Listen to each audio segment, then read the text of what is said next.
जी नमस्ते, मैं कुमार गुड्डू। आपने देखना शुरू किया है जन संवाद विक्रम और सच जानना आपका अधिकार है। इसी कड़ी में आज मैं हिंदुस्तान पेपर के में छपे खबरों का विश्लेषण करने बैठा हूं।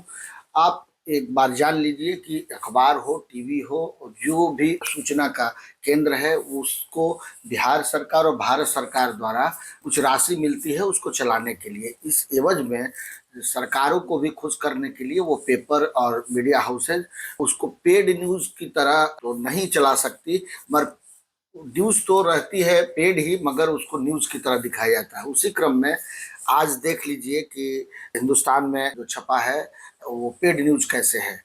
ये हमारे मुख्यमंत्री जी कहते हैं कि लखीसराय से नालंदा तक ग्रीनफील्ड सड़क बनेगी, ठीक है ना। ये पेड न्यूज कहा जाएगा। ये प्रचार हो रहा है, बनेगी, कब कैसे बनेगी। उसके बाद दूसरा है भ्रष्ट लोक सेवकों पर कार्रवाई को अलग निर्देशालय गठित। ये सब पेड न्यूज है। एक्चुअल न्यूज अभी आपको मैं सुनाता हूँ। एक्चुअल न्यूज है कि राहत इस चीज में भाई, तो राज्य में जमीन के 10 लाख जमाबंदी होंगी अनलॉक। सरकारों को तो पहले ही करना चाहिए थे। दूसरा है एक प्रमुख खबर की साइबर अपराध का केस थानों में भी दर्ज हो सकेगा। पटना के सभी थानों में साइबर अपराध के मामले दर्ज करने का निर्देश किया गया। ये बहुत जरूरी था। और दो एक और छोटी खबर है, मगर बहुत ही महत्वपूर्ण है, जो आप देख सकते हैं। ये है कि बिहटा एयरपोर्ट के बारे में है कि उसका नामकरण किसके आधार पर किया जाए।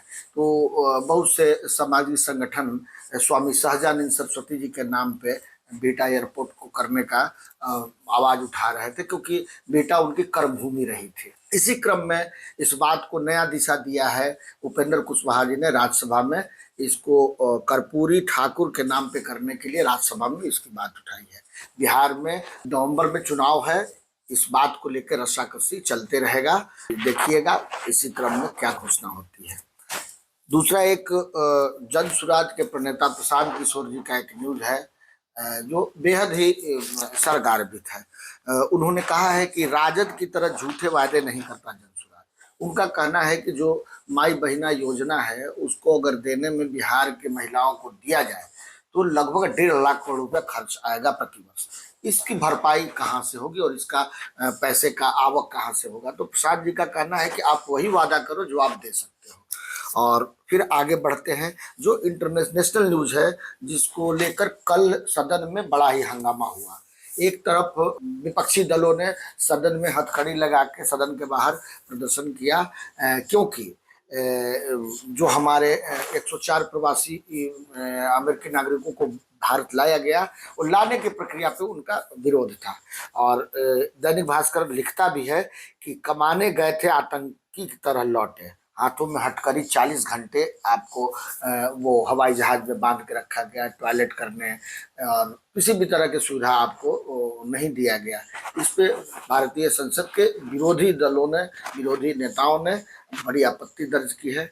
इसी क्रम में जो जवाब दिया है आपके जयशंकर विदेश मंत्री जी ने, वो बड़ा हास्यास्पद है। उन्होंने जवाब दिया है कि अप्रवासी भारतीयों के मुद्दे पर हंगामे के बीच विदेश मंत्री ने संसद में बयान दिया। अवैध प्रवासियों को भेजने का तरीका कोई नया नहीं है। उन्होंने एक आंकड़ा पेश किया कि 2009 से लेकर 2024 तक 15,756 अवैध प्रवासियों को वतन भेजा गया, मगर इस तरह से हथकड़ियों में जकड़ के और 40 घंटे प्रताड़ित करके कभी नहीं भेजा गया था जयशंकर जी। इस बात के लिए लोग विरोध कर रहे हैं।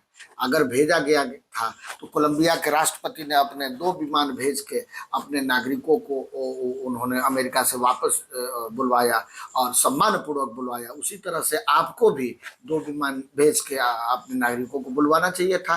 ये जो बेइज्जती आपने करवाई है, इससे देश की जनता में बहुत रोष है, गुस्सा है और इसकी आपको भुगतान करना पड़ेगा। भारतीय अस्मिता के साथ एक खिलवाड़ है, ये खिलवाड़ भारतीय संस्कृति के साथ है, भारतीय संप्रभुता के साथ है।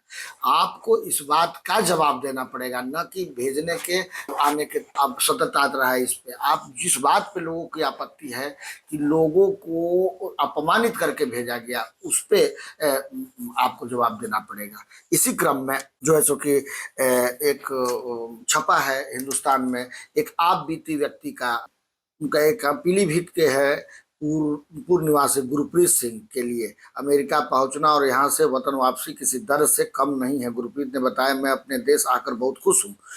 यहाँ से कई सपने सजोकर मैं अमेरिका गया था, लेकिन सारे सपने टूट गए। उसने बताया, लाखों रुपए खर्च कर वो अमेरिका पहुंचा था। अवैध प्रवासी के रूप में जब अमेरिका विमान पर हमें चढ़ाया गया तो सभी के हाथों में हथकड़ी और पैरों में बेड़ियां लगा दी गई। 37 घंटे की यात्रा में बेशुमार तकलीफ झेलनी पड़ी।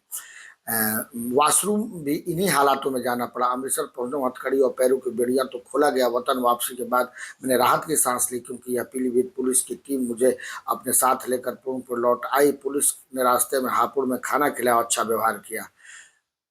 हाँ, और उनका ये भी कहना है कि हापुड़ में ढाबे में नहाकर मैंने 28 दिन बाद कपड़े बदले। समझ रहे हैं, मतलब उनको ट्रंप के आने के बाद उनको एक कैदी की तरह रखा गया था और वो 28 दिन बाद ना है। इस पे लोगों का गुस्सा है। जयशंकर साहब, आपको जवाब देना पड़ेगा। तो इन्हीं सब खबरों के साथ मैं आज अपनी बात समाप्त करता हूं। आप मेरी विश्लेषण को किस रूप में देखते हैं, जरूर से जरूर बताएं। लाइक, कमेंट और सब्सक्राइब जरूर करें।